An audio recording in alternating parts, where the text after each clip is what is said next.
Maksudnya mereka ni bukan polis. Mereka ni bukan askar. Tetapi mereka adalah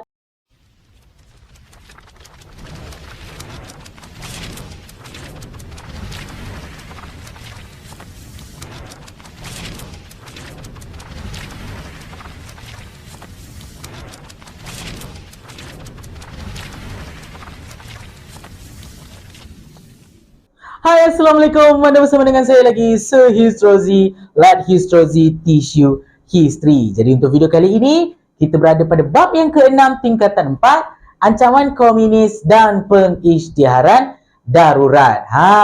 Dalam video yang lepas, kita dah belajar tentang 6 pasukan polis yang ada dalam pasukan keselamatan untuk menangani ancaman komunis. Dan hari ini kita akan tengok pula apakah 3 jenis tentera dan 1 pasukan sukarelawan yang diwujudkan oleh British untuk membantras komunis dalam negara kita. Ingat, video ini dia ada kaitan dengan 9 usaha komunis 9 usaha British untuk menangani komunis dalam negara kita. Okey, so kita dah belajar 3, ini adalah yang keempat dan ini adalah usaha yang keempat, bahagian yang kedua kita nak tengok tentang 3 jenis tentera dan 1 pasukan sukarelawan. Jadi, apakah pasukan-pasukan tentera yang diwujudkan oleh British untuk menangani komunis dalam negara kita? Kita ada yang pertama pasukan Askar Melayu. Tugas pasukan Askar Melayu ini adalah untuk membantras gerila komunis. Gerila tu apa benda? Gerila itu maksudnya pasukan yang menggunakan taktik perang secara gerila ataupun taktik perang secara hendap, secara sembunyi-sembunyi ataupun ambush. Alright? Jadi komunis dia suka menyerang secara sembunyi. Secara sembunyi-sembunyi, secara senyap-senyap dan sebagainya. Jadi pasukan Askar Melayu ni tujuan dia adalah untuk membantras pasukan-pasukan gerila komunis ini. Dan pasukan Askar Melayu ini dilengkapi dengan meriam, adanya pasukan meriam.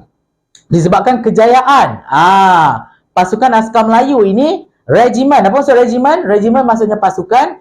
3 pasukan asal tentera Melayu ini atau Askar Melayu ini ditambah kepada 7 regimen atau 7 pasukan untuk meluaskan lagi, menggiatkan lagi usaha untuk membantras komunis. Dan kejayaan-kejayaan yang dicatatkan oleh pasukan Askar Melayu ini adalah berjaya memusnahkan kubu-kubu komunis. Okey, kita pergi kepada pasukan tentera yang kedua. Kita ada Askar Commonwealth, yang mana Askar Commonwealth kita dapatkan daripada negara-negara yang ada dalam Commonwealth. Ingat, Commonwealth adalah apa, Sir? Commonwealth adalah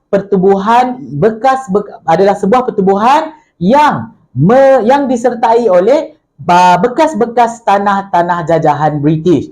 Jadi bekas-bekas tanah jajahan British inilah yang beri bantuan kepada negara kita dari segi askar untuk membantras komunis dalam negara kita. Kalau tengok kat situ, senang kata Askar Commonwealth ni saya suka panggil askar import. Dia bukan askar tempatan, dia askar yang diimport daripada luar negara.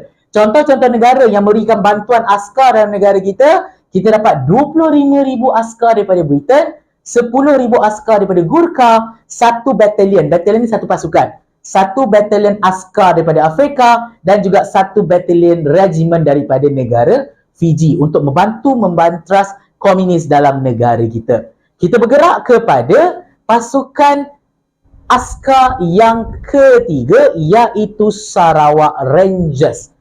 So kalau kita cakap Sarawak Rangers, kamu tahu ianya adalah pasukan askar di Sarawak. Dan dia terdiri dalam kalangan orang-orang Iban.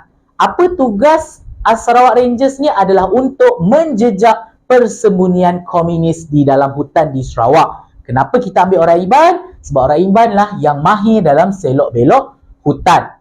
Dan Cogan kata askar Sarawak ini atau Sarawak Rangers ini adalah agi hidup, agi ngelaban. Maksud dia apa, Sir? Maksudnya selagi hidup, selagi melawan. Selagi kita ada nyawa, kita kena teruskan juga perjuangan kita.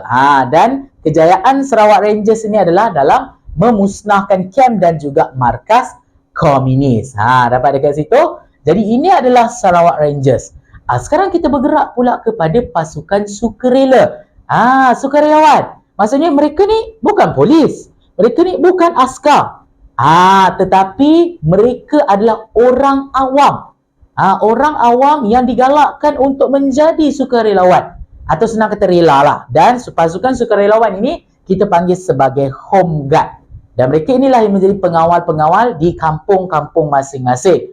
Tujuan utama home guard ini diwujudkan adalah untuk menyekat bekalan makanan dan ubat-ubatan daripada jatuh ke tangan komunis. Jadi pasukan-pasukan tentera dan polis menggalakkan orang-orang awam ini untuk mendaftar menjadi home guard dan mereka akan diberikan latihan tentera, dan bila latihan tentera dan mereka boleh pegang senjata, dan bila mereka dah mahir dalam memegang senjata, mereka boleh mengawal kampung-kampung dan pekan-pekan mereka. Dan kalau tengok kat sini, siapa yang tak tahu, cikgu, lambang macam ni kita nak tahu komunis tu macam mana? Ini adalah lambang komunis. Siapa menengok, mungkin ada yang pernah nampak lambang macam ni. Dia macam ada cangkuk macam ni, lepas tu dia ada macam tukul. Itu adalah lambang komunis yang selalu digunakan oleh parti komunis di dunia. Lazimnya, dia punya motifnya adalah begini. Ini adalah lambang komunis.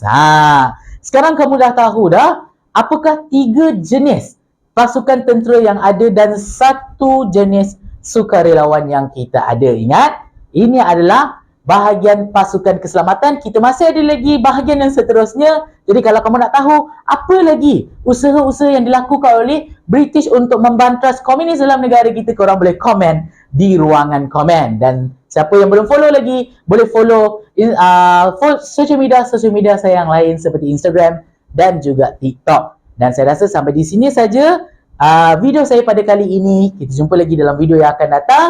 Ingat, kita masih ada lagi beberapa lagi usaha yang dilakukan oleh British untuk menangani komunis. Kau boleh komen di ruangan komen. Itu saja. Let Hisrozi teach you history. Assalamualaikum warahmatullahi wabarakatuh. Bye.